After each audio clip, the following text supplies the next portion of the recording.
ያኔን የሚሰቀለው ያኔን የሚሰቀለው ከመቼ ወዲህ ነው ትሪ ሳሎን ላይ የሚሰቀለው? ትሪው ላይ የምሰራ ጥበብ አለ። እሺ የዳቢ ግድግዳ ጥበብ አያስፈልገው፣ ተስፋ ነው የሚያስፈልገው። የዚህ ቤት ተስፋ ደግሞ ይሄ ነው። ይሄ አዎ ምን ያስቅሻል? እኔ እኮ እንዳልማር እያደረገኝ ያለው ይሄ ፎቶ ነው። የስነ ልቦና ጥቃት እየፈጸመብኝ ነው። ተስፋ የለሽም እያለኝ ነው። ባየሁት ቁጥር እንባ ይተናነቀኛል። ልፋት ጥረት ውጣ ውረድህን አስብና ወንድሜ እንደዚህ ተሰቃይቶ መጨረሻው ፎቶ ሆናላል። ታዲያ ነው ተስፋ የሚሆነው? ኧረ እባክሽ ከኔ የምርቃት ፎቶ ይሄ አሮጌ ትሪ ነው የሚበልጠው? ድብና አድርጎ ነው። ለእኔ ተስፋ የሚሰጠኝ ይሄ ቢሰቀል ነው። ቢያንስ በምግብ ራሳችንን ስለመቻል እናስባለን። ሆዳ ሞዲሽን ብቻ አታስቢ።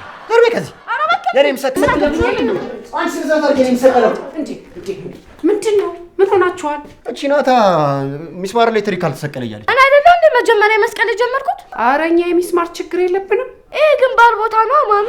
ግንባርሽ እንዳልሽ ወጪ ከዚህ አረባታ አልወርድም። በቃ ነይ እናቴ ነይ። ሚጣይ ጓዳ የምታግዢ ነገር አለ።